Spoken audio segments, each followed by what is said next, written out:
Hi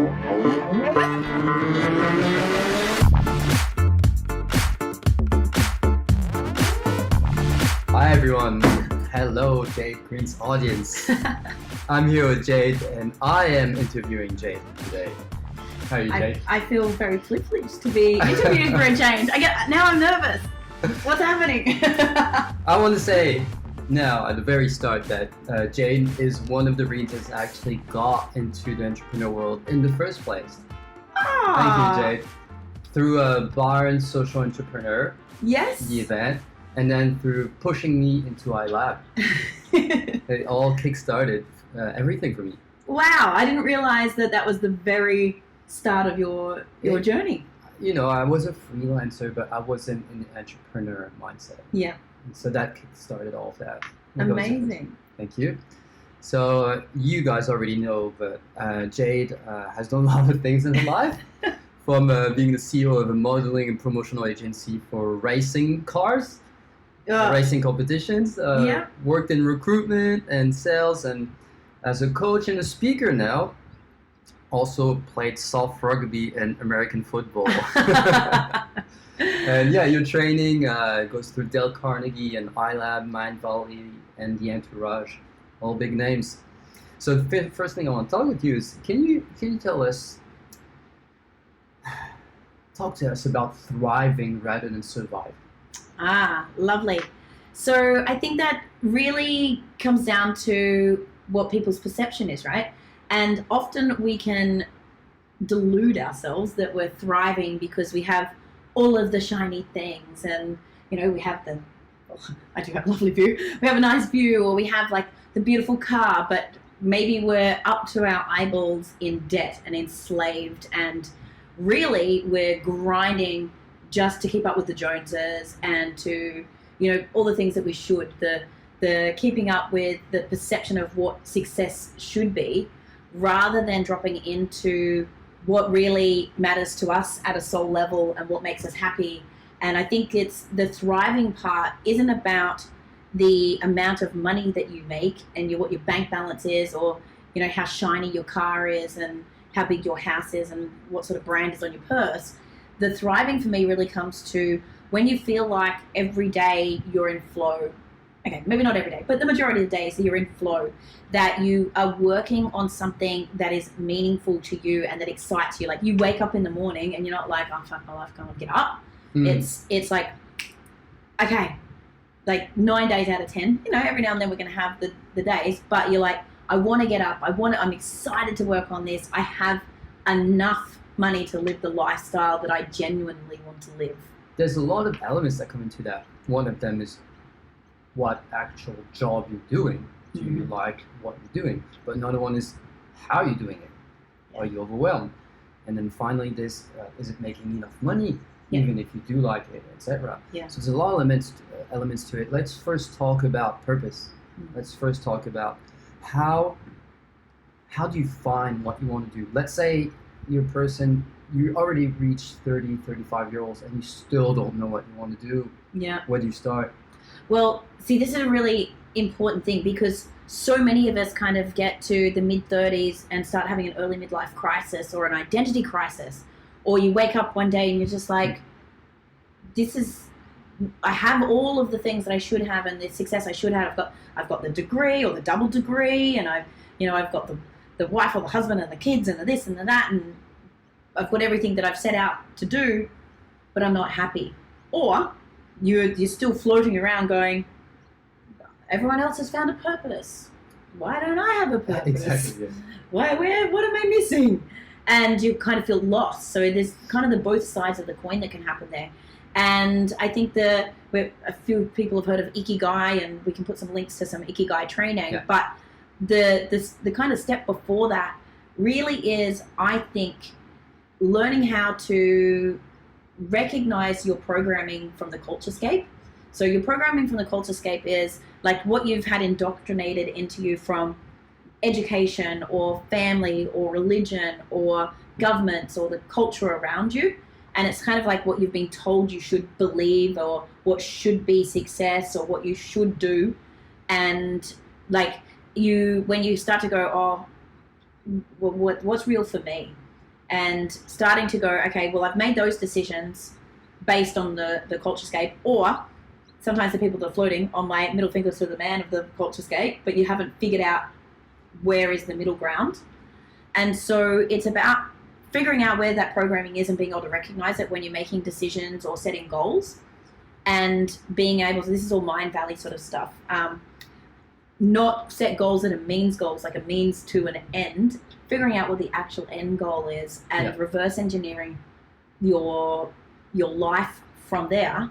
Goal as in what your life's going to look like? Or? Yeah, and even like the little bits of life, like people set goals to get a degree, or to get a certain career, or to get married by a certain time, or buy a car or a house. And a lot of the times when they look at it, the goal that they've set is based on, I should do that because that at my age I should be married with kids, and I should have this, and I should drive that type of car, and that's what success looks like. Or it's, I want to buy this so that I feel successful, or so that I can get this. And that's what we call a means to an end.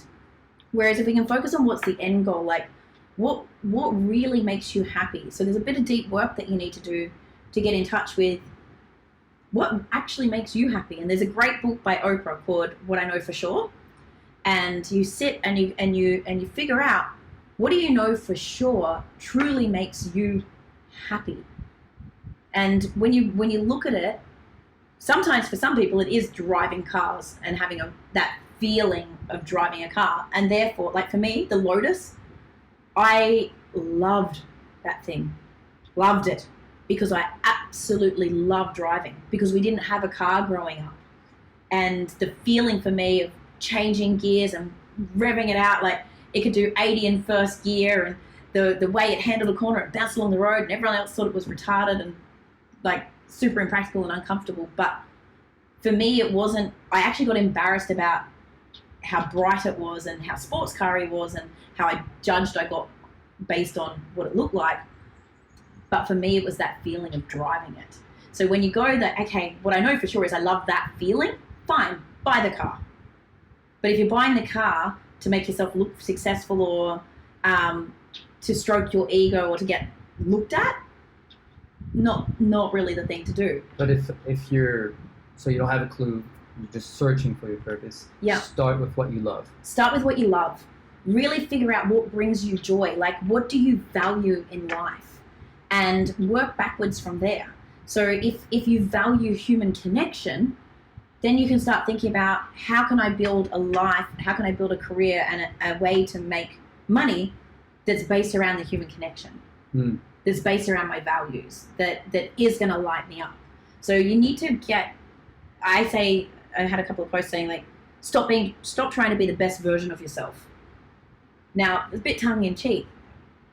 Yes, try to be the best version of yourself, but the problem is people don't figure out what the best version of themselves is and who they are first. Yeah, I want to touch back on this thing you said, programming.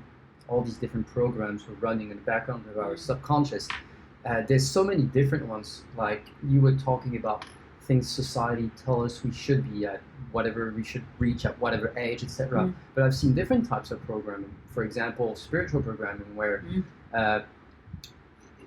it's too hard to actually act and get into the 3D strategizing, rationalizing part of all of this, and so you end up thinking that you just have to, I don't know, you're active in the 5D instead of a 3D, like all that kind of programming exists as well. I'm just want to point out that there's so many different kinds of programming. And it's interesting when you talk about the spiritual, there's like this spiritual paradox as well, that people get programmed that if you have money, you're evil or bad, or you're capitalistic, or as well, and so people get trapped that they start feeling guilty or self-sabotaging and not achieving the wealth that they should have, because there's this underlying belief that it's evil or negative, or it makes you a bad person, or all of these things. There's this whole set of beliefs that you have to look at when you start all this. Yeah. So I think the key thing for what you're saying there is you've got to figure out what your own actual beliefs are when tapping into who you are at a soul level. Like trying to shed and recognize, oh, I got that idea or I got that belief from this. and then asking yourself, do I actually believe that? Does it Is make that me true feel for me? good? Does it make me feel good? Or Is it working? is it working for me? Yeah. Does it feel like a rub? Or have I just been doing it because, and when I do it, do I feel good about it? And would I want to teach that to a mini human? Would I want somebody else to embody that and feel that? So if you can have those check-ins, and journaling's a great way to do it. There's another book, The Code of the Extraordinary Mind by Vishen Lakhiani from Mind Valley. That's got some great sections in there. It's what we teach in the Mind Valley seminars about like understanding the culturescape and the stages and states of consciousness and the bullshit rules of society and the means goals versus end goals. Just sit and do the exercises and check in with yourself. Once you've got that, then you can look at, okay, well, what's my actual skills?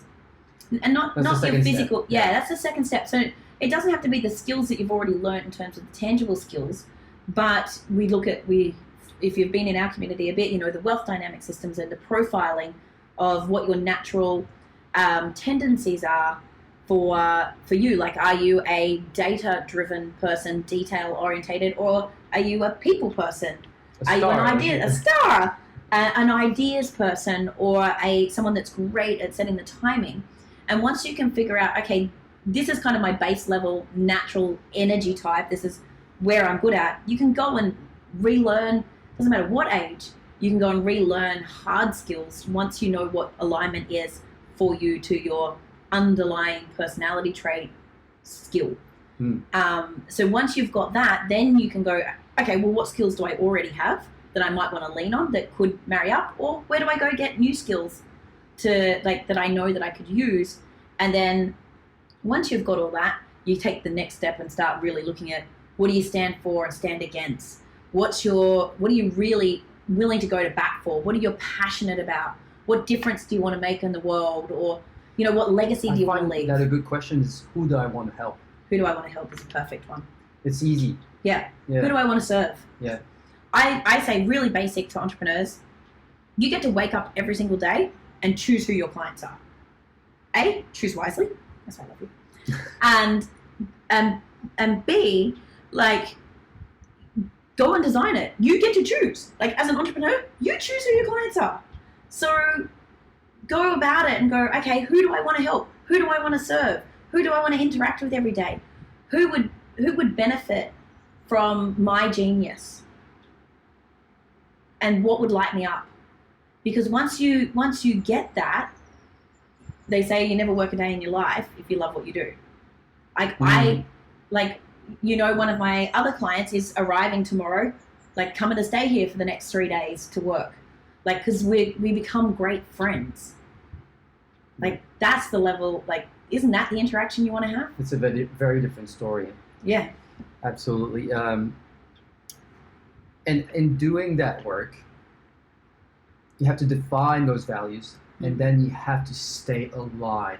Yes. What do you have to do to stay aligned? Great question.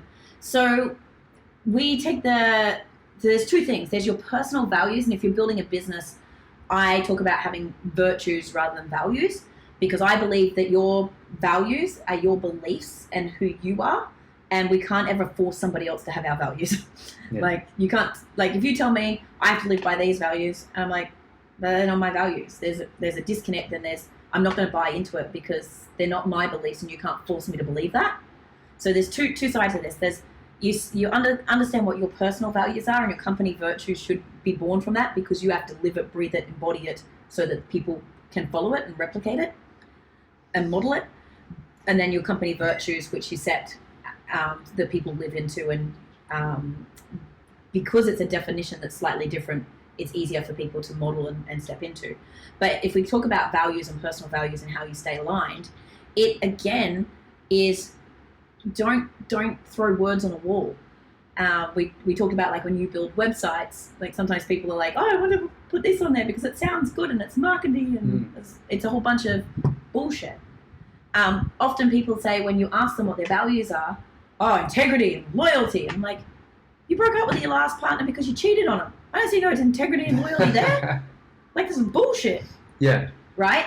So So what practices do you have in place to Yeah. make sure you stay value aligned, so virtue aligned? the first thing is being fucking honest with yourself about what you really do Yeah. value, and don't kid yourself if it's not something you really are willing to put the line in the sand for. So and maybe stand. choose a top 3 or something, because 3 to 5, like whatever feels really, really true to you. Yeah. I do an exercise where I ask a lot of questions to people, like, just first question is literally what are your values? Get those down. Okay, what do you value in your friends? What character traits? What beliefs? Okay, cool. Where would you stop dealing with a friend? And then this is how you stay in alignment. Like, if you put this down, that, okay, I would not be friends with someone that's like this, Okay. then fucking walk your talk. Don't be friends with them. Go break up with them. Boundaries. Boundaries, but just being honest, because sometimes you stay friends with someone to be nice or something, and there's actually the value disalignment, and it feels like a chore to hang out with them, and you probably feel dirty afterwards, and you don't feel good, and that's an energy suck, and that's going to permeate everything else you do. So once you've got your core values or virtues, it's about going, what's acceptable and what's not acceptable. So I like to have 4 levels. If it's work, it's a fireable offence. Like, if anyone that behaves like this, which is the complete opposite to the value or virtue, you're not for us. We don't hire you, we fire you. That goes for friends, break up with friends. Like, you're fired as a friend, you're fired as a boyfriend if you are this disaligned. Non-negotiable. Non-negotiables. This is the line in the sand. Then you have your caution ground. It's like, you have to have a conversation about it, and then make your judgment call, and see where you sit. Then you've got this is the base level. This is my base standard of, I can deal with this. And then I like to have what we're striving for. So, like, if this is say health is the value, the baseline is, I don't eat, like, 90% of the time, sugar, preservatives, processed shit food. But then the striving for might be 4 alcohol-free days a week, and never eating this. Like, I never eat McDonald's. I'd fucking starve. Like, chances of me starving before eating McDonald's, high. Unless I've failed on one of my 6-week get shit done plans, and the penalty is I have to eat McDonald's, and then I have to That's do your it. punishment. That's my punishment. It's like death. But do you see what I mean? Like, you've got, absolutely. and so you've always got something you're striving for. And once you've got that written down, it's easy to check in with yourself. Am I living this? When you're running it with teams, you can be asked, like, are we living this? How are we going to strive to this virtue this week? How are we going to be more Planet Plus this week? How can we be more human-centric? Okay, what are the things? And you're constantly asking the question. That's the practice. Every week, reinstating the vision, reinstating the values. Yeah. Making them more real. Yeah. Having them like visuals. So you will have seen, like, when I sign off on my emails, or even on some of my socials, I don't sign off warm regards or best regards. It's live, love, laugh, lead, learn. They're my values. And I can't write them without asking myself, am I embodying this? Right. So actually, let's talk about this. Incoherence between words and actions. Yeah. What's the cost on yourself when you're not coherent? Oh. And what's the cost for your clients or partners, etc., when you're not coherent? Yeah. So I think I might get you to define what your version of coherent is. Well, if what you say doesn't match what you do. Yeah, so you're out of alignment. You're not cohesive with what's happening. So I feel like it's turmoil. So I was preaching the lifestyle of trying to not grind yourself to death, but then was kind of not living that. Like, I caught myself back in hustle mode, and the anxiety that I'd wake up with in the morning, it took a bit of journaling to figure out where the rub was. And it was like, holy shit, it's because I'm not living what I teach. I need to do something about it. So you'll start to feel, when you're out of alignment, it feels icky. You write it and you're like, I don't believe that. There's that voice in your head. It's like, you don't fucking don't believe that. You don't do that. Or that's not true. It's not exactly it. Yeah. Or you feel icky. You feel that pit in your stomach, or that anxiety. It's like I said, when you go to catch up with a friend or you say yes to doing something and the whole time you're just going, I just want to die. So I hope my car has a flat tire. Something horrific's going to happen so I don't have to be there. And then you realize, and then you're welcoming that from the universe. Like the negative to stop you from breaking your value. So then the negative starts happening. Then the negative starts happening to you. Yeah. So I think when you're out of alignment with your true values, if you really do stand for them, you feel it, but things start to go wrong because you self-sabotage, because you know that it's not serving your higher self, and then you if you look at it, you'll realize the patterns. And as we were talking briefly before, there's a toll on your clients and partners as well. Oh. Word of mouth, people realize that Yeah. what you say doesn't match what you do. 100%. If you've got words on your website or you preach that you do this thing and all they see is you do this other thing, yeah, it's what instantly breaks the trust. And every relationship is built on trust. Client relationships are based on trust. You break that trust, you're done. There's nothing left. Yeah. Yeah, they're trying to rebuild it, and that integrity. And this is the biggest thing they say with like building cultures, whether that's cultures internally with your teams, but cultures with your clients and that loyal following, the members and that. Very important for a leader, no? Oh, That integrity of yeah. doing what you say. Yes. There's a great book that I'm reading and I am dragging so much out of for teaching the culture pieces to building teams right now. And it's called What You Do Is Who You Are. By Ben, I think it's Horowitz, don't quote me, but he also wrote The Hard Thing About Hard Things, which is an amazing book for leaders as well. And it really is, what you're doing is who you are. And if you are saying one thing and doing another, you've got nothing with your team. Right. Like, I remember and your clients. I don't remember the name of the study, but Google did a study where they tried to figure out which were the better performing teams, and they spent, I don't remember how many millions, but it was a really high number, and they couldn't figure it out. Eventually, they ran through it again and figured out that the only thing that made a difference was the attitude of the team leaders in providing a framework in which the team would feel safe to express themselves, Yep. to say their real opinion, to exchange and not feel judged, etc. Yep. So that kind of ties back to some of Brene Brown's work. So the super high performing teams feel safe to be vulnerable. Because if you want teams to be creative, even coders, developers and things like that, they need to feel that it's safe to bring their ideas. It's safe to fail at something, to share their opinion, to share their voice, because if they feel like they're going to be judged or shut down, the creativity goes. The teams that are most productive and the happiest, which happiness is the greatest hack to productivity and profitability, the happiest teams are the ones that feel like their teammates and their leaders hear and see them, that there is the trust, that they're able to share openly, and that they are actually cared about as a human being, not just the work that they put out. And think about that in every relationship in the world. Like, if you don't have that in your intimate relationship, how shit does that feel? If you don't have that with a sibling, like, you end up estranged, right? I come from France, as you know, and I've worked in a few corporates in France. I'd say that the work landscape, the work culture in France isn't great. There's a lot of pressure. People don't treat each other very well. There's not really that feeling of safety in a lot of companies in France, and there's a lot of economical pressure as well. Yeah. When I arrived in the area, in Australia, it was more relaxed. Culturally, it is more relaxed in general, but the work landscape in general was a lot, people treated each other a little bit better here, and it's true that there's a lot more creativity happening, like freedom to try new things anyway. What's the difference? What's the mental, emotional cost of not loving your job? Oh, burnout, for sure. But for me, the reason why I say that I want to enable 6,000 humans to be happier at work by 2024 is because of the ripple effect.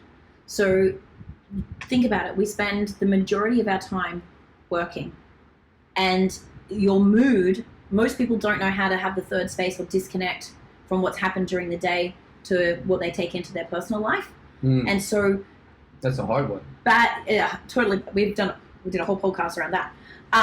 But the person who is stressed, anxiety, hating their job, there's the rub, there may be value disalignment, the stored up anger or resentment or dis-ease, then comes back into their orbit. So every person around them, the little kid that tugs on dad's jumper and just wants to play and gets snapped at, like the husband and wife at each other because they've both had bad days and they just haven't had a chance to vent, or they don't understand where this ball of negative energy is coming from. It's got to go somewhere.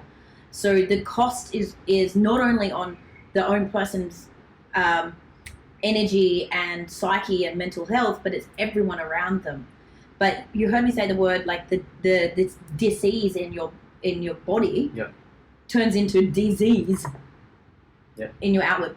People, I on a controversial, polarizing as fuck this is going to be, but I believe Jobs died because it was his only way out.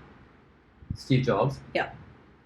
So when he died, he the thing he regretted was not having his connection in his family. He'd built this amazing thing, but he'd missed out on this like the other part of life. And when you aren't balanced, your soul will find a way for you to come back and have another crack at it. Yeah, so that's a whole topic in itself, the work-life balance. Some people don't even like the term, but it's true that you have to find time. I prefer harmony. Yeah, however you put it, you need to have time for different parts of your life. Yeah. And that's never an easy thing, especially if you're very passionate or a bit addictive. Yeah. You have a different personality to what you do. And again, this comes back to doing the work and figuring out what is your actual core driver. So are you addicted to doing it because you're chasing the success, because actually all you really want is love and acceptance, and you don't feel enough, and you feel like the only way you're going to get there is by making this fucking amazing thing. And if you could get rid of all your baggage and your shit and welcome in the love, yes, you could still birth something cool, but have both sides filled. So that's again finding out sorting out what your shit is, being honest with yourself, looking at your shit, understanding what your baggage is, and trying to find out what is that end goal. Why am I addicted to doing this? Why am I driving so hard to do that? Yep. Am I actually seeking validation, significance, being enough, love?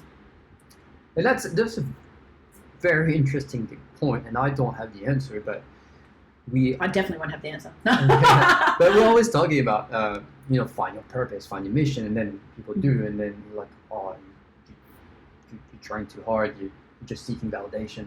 Like this. Why do you do what you do, and why do you try so hard? I'd say the people that have that said to them, there is some disalignment. The people around them are seeing something out of alignment. They're saying one thing and displaying another. So we see this a lot with polarizing again. So people that want to have an impact and the social side of things, but the way they actually behave isn't around that, and the metrics they measure is around the money, not the actual impacts, or the when they interact with people in general doesn't actually align with what they're saying. Like, oh yeah, I send money to India and I do all this, but in their own circle they wouldn't even go and help their friend move house. You're like, right. You're full of shit. So that's usually said when there's something that's not aligned with the words and the behaviors. But also, again, it's about, is that purpose really their purpose? Or is it something they've latched onto, coming back again to what is the real reason why you want to achieve it? Is that a true reason for you? And I think that you don't have to have exactly the balance thing in terms of, I believe that we're souls here having a human experience, and we didn't come here just to grind under fluorescent lights. And I want to have balance, but I look at my values and I go, I value family time, and so I now sacrifice days of work to spend time with family Mm. because I know that I will be pissed off at myself that, I might have another 100 grand in the bank at the end of the year.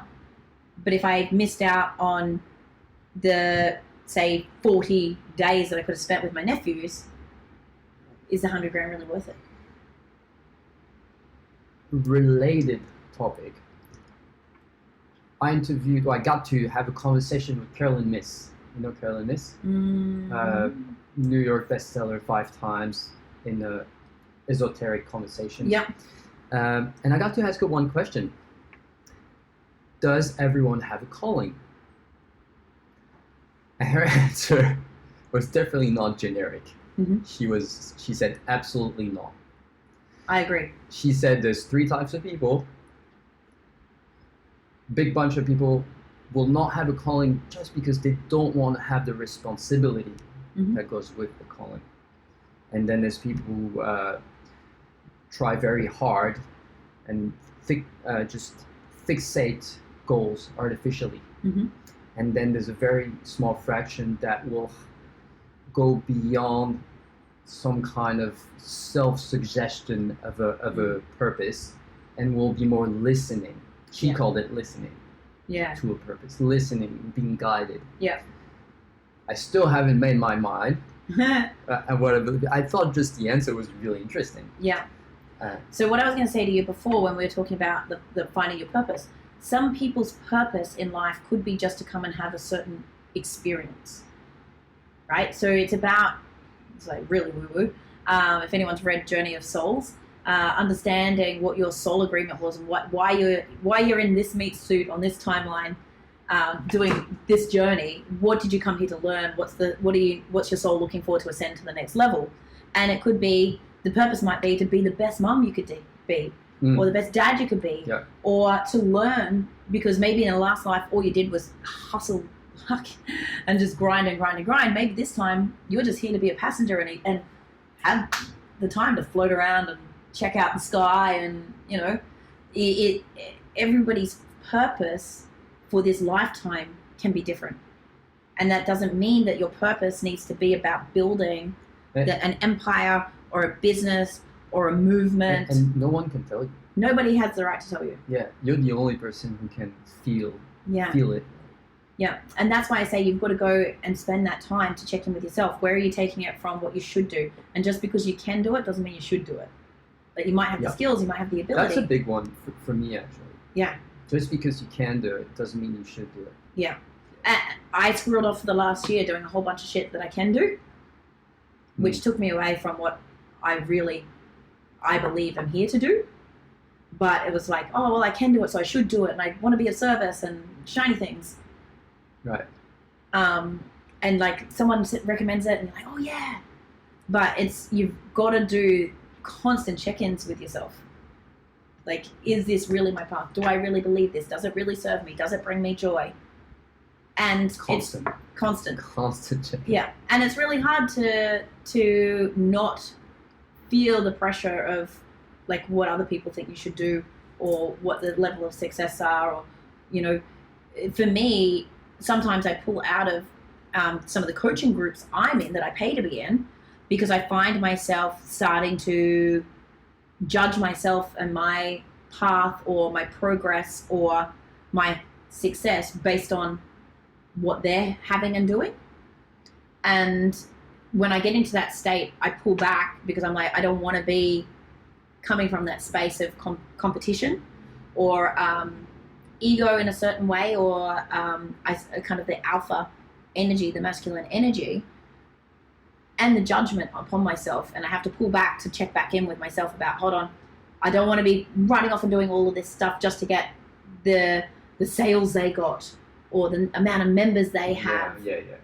And because when I do that, the social status, because I might end up, well, at one stage I ended up targeting an audience that I knew was low-hanging fruit, like that I could easily serve, that would buy things, but when I looked at it, it's not the people I really, like, it wasn't going to allow me to have the impact that I wanted to have. And I was helping in an area that I didn't really feel made that much of a difference, and I was doing it just to make bank. under the guise of I was only helping like good people, Yeah. but it wasn't going to have the impact that I wanted to have. Sometimes it's hard to say, sorry, I can't, goodbye, I love you, but I can't do this thing. Yeah. For me now to say no to, like, I'm sorry, I'm not just taking on clients to teach LinkedIn strategy and build your personal brand. Like, it's easy money, effectively. It's and I can do it half asleep, and I love it. But now I go, actually, every time I say yes to that, I say no to helping someone build a team of happier humans, be more productive and more profitable, and have the impact. That's the thing. they should have. We have a limited amount of time. At some point, you max out your schedule. Yeah. And everything you say yes to, you're saying no to something else. Exactly. So you have to ask yourself, am I willing to say no to this? Let's segue a little bit. What's the difference between being an employee and being an entrepreneur? Ooh. Well, I think it's a mindset, really, because I was an employee in the first recruitment company that I worked in, and I 100% acted as an entrepreneur. So I'd come from having a couple of businesses myself beforehand, and I treated that business as if it was my own. Every decision I made, I worked as hard as if it was for my own. Our logo was green. Everyone would tell you I bled green. Was it because your boss gave you that freedom as well? My bosses originally told me 10 times I couldn't have a job. Main reason being I was a girl. Second reason being I didn't have relevant experience. And I told them that if they didn't give me a contract in the next 5 minutes, I was going to go and work for the competitor across the road and steal all their clients and crush them. And that I'd run the place within 2 years. So I came in with a pretty big chip on my shoulder. I proved myself, and then from proving myself, they gave me the freedom and ultimately let me just do my thing. But it was just always, I had that mentality of treat it like it's my own. Like my values, the way I operated, my work ethic, my ideas of sitting and looking at, okay, how can we make this better? And even I think like team members, like I was competitive as shit. I was always wanted to be the number one. I always wanted to break every record, but I wouldn't do it at the cost of somebody else. And I was always like, how else could I help raise them up? How can I help them have the same success? So I think really, and we call it an entrepreneur, I do think it's a mindset around entrepreneurialism is the growth. I think the growth, the bucking of the system, the looking at the new ways, the willingness to take risks and to push yourself and to look at how things could be done better. I think, like, I was having this conversation with my sister the other day about purpose, about finding your way. Mm-hmm. And I was trying to tell her, you don't necessarily have to build a business. No. If you find a structure that does something that you find meaningful and purposeful, you can join that structure. Yes. And there's pros and cons to being an employee, and the pros and cons to being the founder of your own structure. 100%. One thing I've been on a rant about before is it's Instagram has made people feel like to be successful you have to be an entrepreneur, and like everyone's got to be an entrepreneur, everyone's got to make their own business, and that's the mark of success. And I just think that's absolute bullshit. Like, that's not everyone's path, especially even if you look, like we talked about the wealth dynamics profiles. That's not the profile of everyone. Some people are supporters. Some of the people that have made the most impact in the world is because they've had a visionary, but they've been given the freedom to get in and do what only they can do, and to turn up the dials and to innovate. And they just need that spark of an idea that they can then turn into reality. And I don't think anyone should ever be judged because they're an employee versus a business owner. And this is a great conversation, because one of my clients, really with a lot of my clients, the contact that I deal with is actually not the business owner. It's the second in command. And they absolutely, with a few of them, I would say work harder and probably care even more than what the business owner does. Mm. And they're doing it because they believe, like the one I was talking to yesterday, like fucking just believe so much in the impact that business can have on people, how they can help, how they can serve, the product that they're putting out, the difference they're going to make in the industry. And I said to him, he's run his own businesses, multiple businesses before. I said, so why? I'm trying to diagnose, like, I've got to give advice on the team structure and all that. I'm like, risk mitigation, we're going to lose you to something, your own thing. Like, how do I make sure that we've got all the bases covered for the business? I'm like, why are you doing this instead of doing your own business? Because you're on track to build a business to 5 million this year. And you could be doing pretty much that for yourself, but you're doing it as an employee. Why? And he said, because he just absolutely believes so much in what the impact is and what the mission is of the business and how they can serve. And he's like, I didn't have this background of the industry we're serving. I came from this different background. So I could never do that because I don't have the credibility. I don't really know the ins and outs. Like, I don't have that part.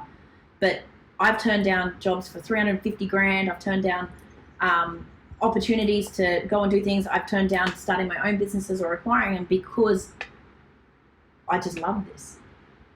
Right. Now, speaking about being a founder, being an entrepreneur,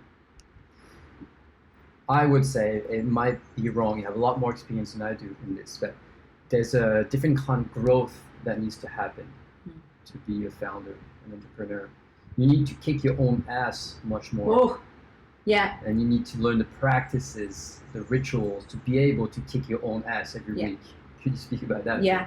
So I think let's just define the word entrepreneur a little bit more. Technically, the word entrepreneur is you make your own living. But a lot of people think more of an entrepreneur. Depends. Some people think of it some dude on a laptop selling MLM in the DMs on Facebook. And it's got a bad name on that side. Other people see entrepreneur as the word like Elon Musk, creating a difference in the world and building something for people to follow. So I would say entrepreneur, business owner, somebody who owns an actual business that is scaling, giving a livelihood to other people, contributing back to the society, contributing back to their economy, and helping other humans to rise and giving them a livelihood would be what I would say as an entrepreneur or a business owner. And to really be that person, you got to kick your own fucking ass. You need to have extreme ownership. Another great book by Jocko Willink. Really? I can never get his name. Jocko. Extreme ownership. Get on it. You need to be able to realize when you are the problem. You need to know when you're the common denominator. You need to find people in your circle that will call you on your shit. That will, and you're not going to give them a spray for it. Like, you're going to welcome being called on your shit. Because sometimes when you're in the spiral, you can't see it. You need someone to like, hey honey, this is you. You are causing this. You need someone that can point out when you're self-sabotaging. Yeah. Be able to do the work to know when you are self-sabotaging or when it's a limiting belief that's holding you back. You need to be able to manage yourself. And you heard as you came in, I was talking to another client saying, yeah, you've definitely, you just hit burnout. I've been trying to stop you from hitting burnout, but you wouldn't fucking listen. Burning the candle at both ends and in the middle. Yeah. And now you've splat. Because you've got to be able to manage that as well. You're no good to anyone when you go splat. So going, okay, I need to recognize I've been hustling too hard. I've been grinding too hard. Maybe I'm partying too hard as well. What do I need to do to refill the cup? Where do I need to slow down to be able to speed up? This is a big one for me. I have to work on for myself. Knowing when to stop being busy and take the time to clear. On top of that, I find that you need more determination than when you're an employee.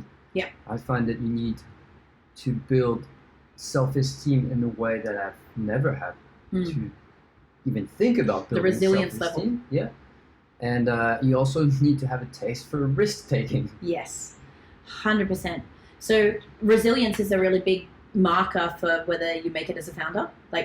So how quickly you can get yourself back on track after going splat. So after you fall, how fast can you stand back up? And because you are going to fall. Because if you're not willing to fall, don't get into the business. Right. Because the biggest learnings and biggest growths come from the troughs. So when you fall or fail, that's where the best learnings come from. And it's about being able to find the learning and the blessing in a bad situation, and look at what you can do to keep, delete, or start doing something else to pivot or to iterate, and to look at it. Like, you've heard me always asking you, like, okay, what worked and what didn't work? What was the learning? What was the blessing? What do we need to take from it? And it's taking the time to reflect. If you can take the time to reflect and force yourself, because people say, I'm too busy, but forcing yourself at the end of the week to go, what worked and what didn't work, and what's the learnings, you will skyrocket your business, because you are able to react so much quicker than, say, a 3-month review or a 6-month review, or often business owners don't do any reviews. But if you can honestly look back and go, oh, that client had a really big win, or I've got that. What worked about that? How can I turn up the dial on that? How can I make sure we can duplicate that? Or, someone just was really pissed off, client really upset, something went haywire, or a system fucked up. Okay, let's backtrack. What happened? Great. What do we do to mitigate that risk moving forward? There's a big aspect of really strong strategy, being really rational about every step. Yeah. And being able to learn fast and think and schedule and plan. Something that people don't necessarily have as strongly when they're employees, that then you have to develop when you're an entrepreneur. Yeah. So a lot of people become an entrepreneur because they want freedom! Yeah. Right? Freedom! Fuck the world! I don't have to do anything. I can do stuff on my own. I want to go for self. I want to do this. That's great. You got to earn that shit. You got to earn the right to be able to do that. Like, you've got to get your business to the stage that it can operate without you while you're out doing that. Right. Because if you're just out doing that, nothing's happening in the back end, right? So that's the one thing. Like, often when you're an employee, you get given a structure. Now, that's not often the best way to. They don't often give you the best structure to get the best out of you, and that's something I teach clients on how to create structures so that you can work best with the energy types of the profiles of the people, so that they can be most in flow, and that the structure is done to suit what's going to get the best out of them, rather than a blanket industrial punch card. Everyone does this. But as an entrepreneur, putting those bumpers on yourself, making your ideal week, understanding your energy levels, and going, when am I actually in peak creativity time, or when am I in peak this, and forcing yourself to do things like reconciling your bank accounts. Yeah. There's so many different skill sets involved. Right, but that's discipline. Because if you don't do it, it spirals out of control, and then it could bankrupt you. It causes more stress than needed, that you could have just put a process in. And it's about going, right, yeah, you want the freedom, but I don't have it up anymore. I have a chalkboard that's usually just over here, and it says discipline equals freedom. Right. That's counterintuitive, huh? Yeah. So I think it might have come from Jocko's Extreme Ownership book, potentially. And it's about knowing what to be disciplined on. Like, I have to be disciplined on having my family time and refilling my cup, or I burn out.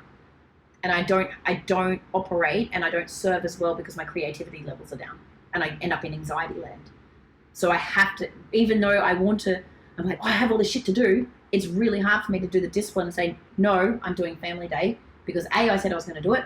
B, I said it's my value. And C, if I don't take the time out, I'm not actually going to be as serving. So discipline can be seen both ways. Yep. The discipline of, okay, you said you're going to send 20 partnership proposals. I'm going to do it and get them done. It's funny. It's the same way of perceiving it in monasteries. So they have a very strict schedule in monasteries and ashrams, but they don't see it as a negative. Yeah, they see it as, first of all, your body gets used to rhythms. So they actually have more energy by following that routine. And then, just like you say, they see it as more freedom, because they grow really fast by having that routine. Yeah. When I don't have the structure and the routine, I feel like I'm not in control. I feel anxiety, because things are kind of everywhere. Whereas when I push myself into the habits and do my routines, the energy levels are through the roof. Shit get done way faster. And I feel more accomplished. and then I feel more happy. The reward. The The reward. reward system. So important to understand your reward system. Yeah, like, but I build into that structure the reward system and the downtime. Like, I build in surfing time. I build in, like, I either surf, skate, or gym. So I've got, like, depending on the weather, I've got the thing, but it's the thing that refills my cup. And it's planned. And it's planned. Yeah. I've even got white space time. Some people hate scheduling, planning. In my experience, there's just a certain level that you reach after which you can not have a schedule. Yeah. Not have a plan. And people that really fight against it is usually because they're fighting against the system. Fuck the man. And they've got to go and look at that belief system and ask themselves, why do they hate the structure? And often it's self-sabotage. They say, I want to be free, life's meant to be free. And then things don't get done, then they can blame that they didn't have time, blah, blah, blah, they weren't organized. So you've got to re-empower yourself. And for me, it's like, I just keep quoting books, Own the Day by Aubrey Marcus. Own the morning, you own the day. And you have those little wins, you don't hit the snooze, you give yourself that like little pat on the back that I got up when I said I was going to get up. That's a little win. It's that dopamine rush. Like, I'm in control. I can do this. And that all stacks. Again, reward system, giving yourself a pat on the back. Yeah. I found I was extremely bad at it, and I have to learn. Like, extremely bad at it. Let's talk about money. Dollars. Let's talk about cash. Yeah. So I know a lot of people who have no idea how to find their purpose, their mission, and how to build a business around it. The first step seems hard, finding what I love. The second step, finding who I want to help, finds even harder. And the third step, finding how to make cash from it, sounds impossible. So I know, because I've worked with you, that you have a really developed process on how to study an idea and see how to make cash. And a living, an income, a sustainable income from that idea, and then developing it, scaling it, making it become bigger and growing. Can you talk to us about that? From the stuff that we've done, what do you think is the biggest key to being able to scale it and grow it? I'd say, I don't know if that's the right answer, but I'd say a lot of it is understanding the rituals we're talking of are one, but you're also talking a little about knowing how to delegate some of them. So you can't do it all. So I'd say definitely the discipline of, like, doing it and setting the plan, having the discipline to create the plan. And it's plan week for us, right? Going through and going, okay, what is the painted picture of success, whatever time frame you're working towards? Going, okay, this is the painted picture of success. And then running the lines of what's all the ways I could get there, and brainstorming it out. Because a lot of people go, oh yeah, I need to do that. I need to just sell more shit. And I sell it to these people. And it might be just pushing shit uphill, rather than looking at what are all the ways? What's the brainstorming? Who could I partner with? How else could I do this? What's the learnings? How do I bring other people in to be able to achieve this? So I think I'm trying to rethink through your question. The how do you turn the, okay, I think this is my purpose and what I want to do into dollars. Is firstly, you do have to look at, is there a market for it? Is this something the world needs? Like, there is stuff that the world doesn't need that people will buy. I don't like to help those companies. I had a great conversation with Isaac, that's Bear, on the way here this afternoon about Red Bull.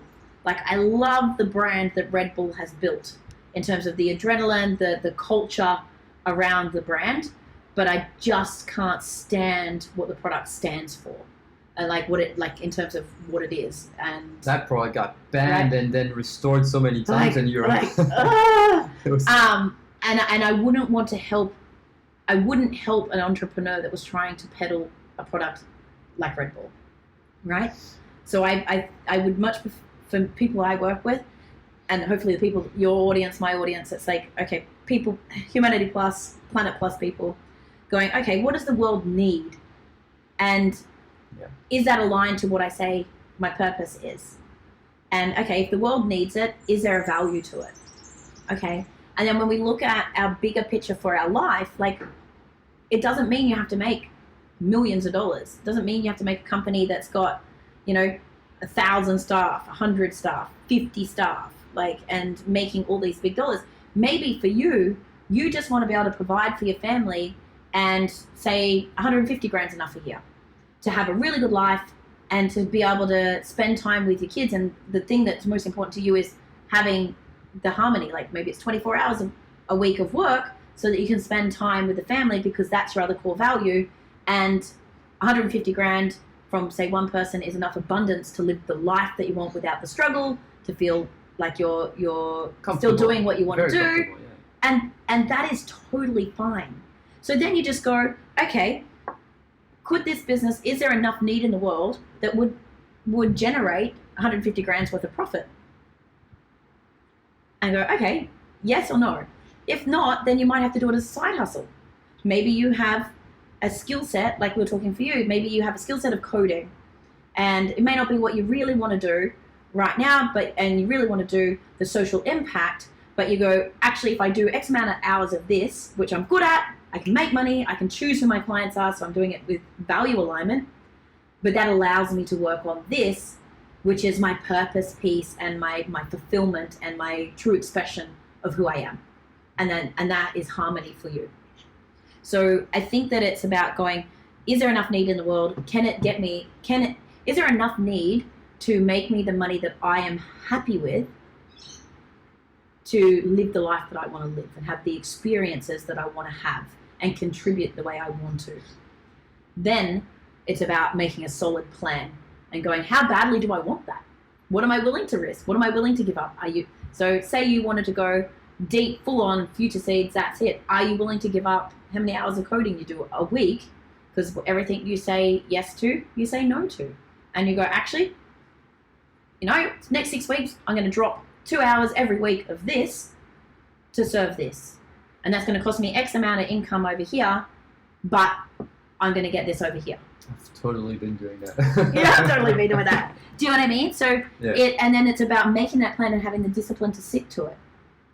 And constantly asking yourself, if I say yes to going and laying on the beach because I want freedom, at what cost? Let's go a tiny bit deeper into the technical aspects of market research. Yep. And then establishing a plan in which you can make this much money from this product. Yeah. And you'll need this branding and this system to make it happen. Let's talk about all this a little bit. Yeah. Look, so I'm at the stage right now, let's say, I just have the idea and I know who I want to help. And have a vague idea of the product. That's where I'm at, let's say. Yep. So you got a vague idea of the product, who you want to help. So if it's only a vague idea, that's where I'd be going and doing that. Okay, what does the world need? The people you want to help, what do they need? How, and brainstorming out all the ideas of what could serve them. And then start literally surveying people. I've seen people literally standing in the street, asking people walking along the street questions. Hey, I'm thinking about starting a business in this. Can I ask you 5 questions? A lot of people are willing to help. Like, if that's cool. Do you know what I mean? It's like, okay, I'm starting a makeup line. What's important to you in it? Is it the packaging? Is it the ingredients? Is it the smell? Is it that it's got some celebrity Instagrammer? How much would you be willing to pay for it? And how much would you be willing to pay for it? Literally, survey your audience. Right. Even if you only know 5 people, even if you do it as a boosted, like an ad on Facebook to get the data that you need, you can, depending on how big your idea and how much you're willing to invest, you can get survey companies, market research companies to do this for you as well. But do the research, test the market. Don't just, the big problem that a lot of people get is they are so attached to their idea and they think it's fucking epic. I heard a great thing recently. It was like this big CEO was saying there are no good ideas. It just doesn't exist. And there's no original thoughts either. As well. He was saying, because no one actually cares about your ideas, whether you do it and succeed to do it. Yeah. That was one thing. And if it delivers the outcome that you're promising. And the other thing was because he said every time you start with an idea and on the way every challenge makes you change what you thought you were going to do. You never end up with what you set out for. Yeah. So 2 things on that though. I do believe in, like we said, what worked, what didn't work, what do we need to keep, delete, start doing, or, you know, what do we turn the dial up and what do we turn the dial down on when we're growing, and being able to iterate the program. But I am mirror, case in point, of squirreling off doing the things that we should do or taking other people's feedback and not staying focused on something. If you don't stay focused, you never know if it's ever going to work properly. And I realized for myself, and I said it in my last podcast, that it was my self-sabotage and my self-sabotage of why I hadn't stayed committed, because it is so important to me, and I know it's my genius zone to do what I'm doing, that there was this huge fear of stepping into it fully, because if I failed, it kind of shook who I was at my core of identity. Whereas when I did other things, I could use excuses of, well, there's other people that do that, or I was just starting out in that industry, I'd only just started that thing, and there's a big vulnerability in being a project leader, a founder. You really put yourself at risk. Yeah. Of shattering your own identity. Yes. Yeah. And it's kind of a squirrel, but I went through a bit of a crisis actually when I went to iLab. Originally was as a student, because I had tied my identity to being one of the best recruiters in Australia, and I'd won all the awards in it, and I had all the accolades, and we were on the cover of BRW and had the investors and all the things. And when I knew I didn't want to do it anymore because it was not value aligned, it was pushing shit uphill, I needed to deconstruct, I needed to burn the fucking bridges to be reborn. But then I was like, that's my identity. And like, even people saying to me that I couldn't sell my car because it was orange and I was the orange girl. All right. And I was known, and now I'm white. And was known, like, this was part of my brand. Like, I built this brand, like I deliberately built the brand. But then it was kind of like, holy shit, I'm shook to the core. And the reason why I sold my car, because it was the last thing that I was hanging on to for my old identity. Wow, okay. And although I said I'd never sell her, 11 years down the track, I'm fucking bawling my eyes out of the waving goodbye. Even the truck driver reversed back with it on the flatbed to beep so I could wave one more time. Just crying about the car. The story actually knew that car. I fucking love that car. As I said, the driving of it. It was the last piece of my identity that I needed to shatter to be able to fully step into who I was becoming. And now I drive a van. I've heard that though, like what holds you back is who you are, who you're refusing to become. Yeah. I've heard that sentence before. Yeah. So I don't even know I got lost on what the question was because I squirreled off on you, sorry. Oh, it's all right. We went on a tangent. But I'm good at tangents. You just touched a bit on branding, so let's speak about that a little bit. You said you built a brand. Yeah. I know that you're very good at branding. You speak about a lot of different elements of branding, so let's talk about that. And I said before, like I'm trying to say no to clients that are coming to me for just, say, LinkedIn or personal branding, but going yes to when it pulls into the bigger piece, because every business, I believe, is built on the personal brand, right? Because if we go back to the Jobs example, he got a bunch of dudes to work in his garage and give up other careers because of his belief in what he was creating. So that purpose, that mission, those values, but the personal brand he built around himself of who he was and how committed he was to it. Like, that is what enrolls people. So when you're first building out your team, it is your purpose, your mission, your virtues that gets the right people to join you. But if you don't have a personal brand, if you're not getting yourself out there, if people don't know who you are and you're forgettable, you're never going to have someone say, I'll fucking join you.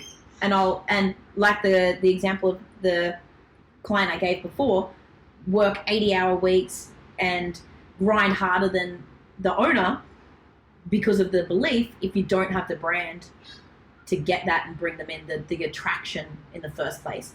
And you don't need to be an extrovert to build that brand. So the core thing with branding for me, it has to be authentic. It needs to be authentically you. And it comes back to your question about who you want to serve. If you're not aligned to who you want to serve, it's going to be hard to make an authentic brand that's going to connect with them that is authentically you. Right? Because you're going to be putting out something just because it suits the avatar, but it isn't what you really believe and who you really are. So getting really clear on those virtues and who you are, like the tone of voice, the style of communication, everything there is what trickles down. The clothing style. The colors. Yeah. Everything. Everything, yeah. Which is your external brand for your business or your websites and all of that, but also who you are and how you show up and the culture you build within your team. If you've got a website that's navy blue and gold and uses really stiff language and very proper, but then in the office everyone's got no shoes on and like sitting on bean bags and haven't brushed their hair, and there's a disconnect between the brand. And then the minute one of them gets on Zoom with a client, it's like, what the fuck's going on? Yeah, right. The trust is broken. I talk about the Tinder effect. Like if you don't look like your profile when you turn up in real life, you instantly, the person feels lied to. And the same thing goes with your website or your company brand to how you actually show up and your team show up. I used to work with this big corporation in Paris and with a bunch of geeks. I love it. But it was a big business, but there was like 20, 30 geeks there, and we were allowed to not wear a suit, but we needed to have the suit in the closet in case a client comes in. Yeah, the closet suits. I like closet suits. We used to do the same.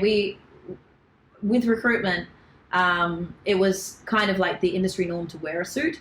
And sometimes if you're going into a big boardroom, especially if you're a younger person, if you didn't wear the suit, unfortunately, you did get the judge. So, I'd always keep my pinstripe in the cupboard when we went away from wearing the pinstripes, because sometimes you have to match the expectation. But for me, then I started going, is that the type of client I want to deal with anymore? Right. And then, but if you change the whole rest of your branding, then you're bringing in the people that are your people, so you don't have to go through that situation. Yeah. Right. But in terms of branding, really thinking about it comes back again to those values and those virtues and how you want to be perceived and what you can do to embody that, and then taking it to that next level of how do you exude it, but how do you become memorable in any situation? Because if you're not memorable, you're nothing. No one's going to be able to refer to you, and no one's going to want to work for you. No one wants to work for Beige. That's that thing of being memorable. Mm. I'm going to backtrack a bit.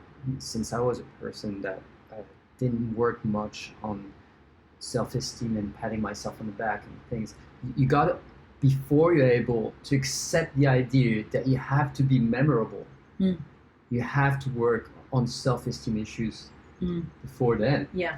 And you have to agree to have an idea, an outside perspective on the image that you're giving to the world, which is not how you live yourself from the inside. You have to be aware of the image from the outside. Correct. And that's a whole different work that you don't necessarily, so a lot of people go through life without doing any of that. They don't need to. But then you get into being a founder, a business person, a speaker, whatever, and then you get into this whole outside, what's my image? Yeah. How do I appear in the world?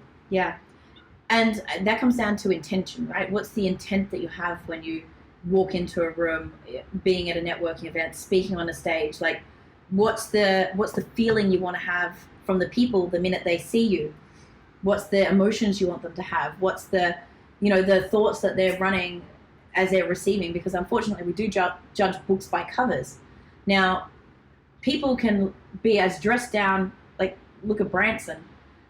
You don't need to be perfectly polished to command respect or trust if your aura and your presence radiates it.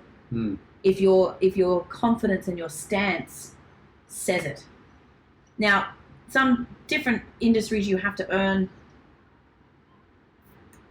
was not respect, but to say very dressed down to get the respect. You maybe need to have your reputation precede you to go, oh yeah, like I'm the swimsuit CEO. I don't wear a suit anymore. I still charge suit wearing prices, but I don't wear a suit anymore. But I built a brand to get to that. And I've got the credibility to get to that. But I do still curate, depending on the audience, what I'm wearing. You know, I always wear white because that's my consistency key. People know me like that. But I don't jump on a podcast like this wearing my low-cut top because there's a message that gets sent. And whether we like it or not, whether it's right or not, that's what happens. And someone will be like, well, do you actually have self-esteem issues because you want your tits out? Like, do you don't believe in what you're saying, you want to focus here, or you're just like whoring for likes? Like, what? There's this whole background programming. So you think about what is still authentic to you, but is still going to... It's an important point, I thought, when I realized that. I was like, well, yeah, whether or not you want it, whether or not you realize it, whether or not you're aware of it, you have an image in a way. Mm-hmm. Yeah. Whether you like it or not, you have a personal brand. Yeah. Your personal brand is what people say and think about you when you're not in the room. Right. When we talk about company culture, your company culture is how your staff and whether they're freelancers, whether they're VAs, whether they're full-time employees, whether they're volunteers, your culture is how they behave when you're not watching. No video cameras. Yeah. It's what they do when they're not being watched. How, like, do they actually embody the values? Do they behave like you would want them to behave? That's what a culture really is. It's not beanbags and freaking pinball tables. The brand, you do really need to think about curating your brand. Like, I know some people are like, oh, you shouldn't give a fuck and image blah blah blah. But I'm sorry, every one of you walk down the street and judge someone. And you have a message running and feeding in based on what that person looked like. The biggest thing for me, though, that I feel can set you up for how you are perceived is not what you're wearing. It is how your energy is radiating, the intent that you've come into, and the smile or how your face is. I say if you're walking around with a face like a smacked ass, then you're going to have people's back up. Like, do you want people to feel welcoming? If you want someone to trust you, act with integrity, but be present, listen to them. Because if you're like downing off all over the place, either they probably think you're skirting them, there's something going on, like there is so much more, the way you stand. But just like, you know, if you turn up and you look sloppy and you look like a mess, then people are going to think your work's going to be a mess. You don't care. Do you care? So you've got to figure out what is the message you want received. Amazing. Thanks for all these answers on branding. That was great. No worries. We're getting to the end of this interview, and I just have 2 more questions for you. Mm-hmm. One is, why do you have 2 programs? You have the Blissipin Blueprint and the 6 weeks Get Shit Done. Well, I don't have those 2 anymore. Funny enough. What? Yeah. So I am back in my genius zone. And I do have 2 programs, but not those 2 programs. So the stuff that I do with you, which is currently branded as Wetsuit CEO, which is Blissipin Blueprint and the 6-week Get Shit Done rolled together. That is all around working with business owners and entrepreneurs from all areas. So finding out who they really are and that alignment and the purpose piece, dare I say it, life coaching kind of stuff, like that reflection and getting true to you, the building of the personal brand and being able to learn how to productize and go to market and that all round sort of business coaching, but and life coaching on the business owner so that they can step into being that founder that they really want and need to be to have the success, and then those 6-week cycles and the plans to hold them accountable and to help them and to build them and to see that through. I have that because I just, as you can see, I just love helping people that I think deserve to have the impact that they should be able to get the business to the stage that they need and to launch and to scale. And then my second program, it's still part of that, and you've been going through some of it recently, is around building kickass teams. And so it's that understanding of the how to create a purpose statement and define the mission, the 5-year obsession, the virtues, and how you build the company culture to be able to scale the business. So a lot of the times that can be done standalone for someone just starting out as a foundations, which I 100% recommend. But it also can be plugged into businesses like the business a couple of businesses I'm working with at the moment. One's like they've got a $5 million business and a $1.5 million business and another business that's just starting. And then we've got another company that's got 120 staff, and they've kind of ended up at this stage, and then they've gone, oh fuck, all the people out of control. We've got people that are not in the culture, and they never sat down and did the basics. So they marry together, but I've just pulled it apart so that the people get the focus that they need.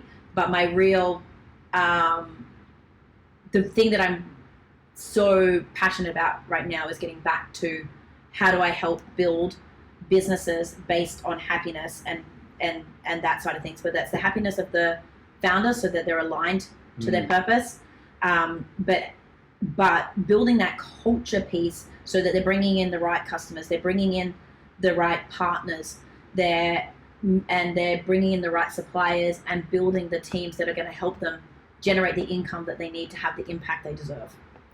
It's a good segue, because my next question is going to be, wait for it, what really drives you, Jade? Yeah.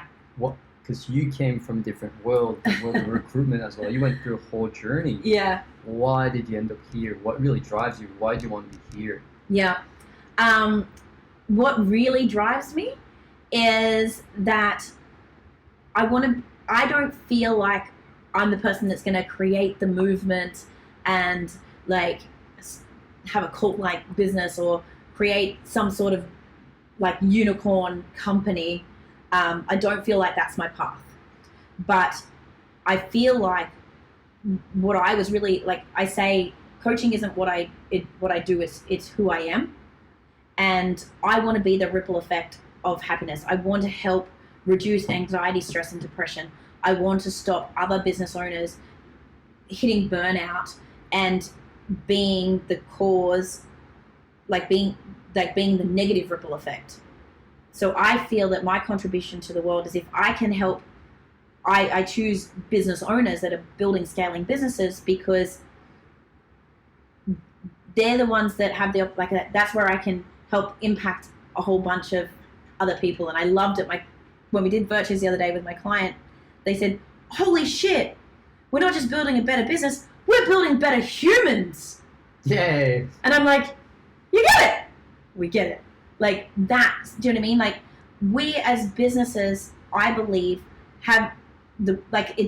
we have the opportunity to shape the world and change the world, not governments. Like it's if every single business owner acted with intent and looked at how they could be the ripple effect of happiness and raise the vibration of the world and be more Planet Plus and be more Humanity Plus and helped educate people and helped create better, more awakened humans, that's the ripple effect that goes out in the world. Oh my God, I got goosebumps.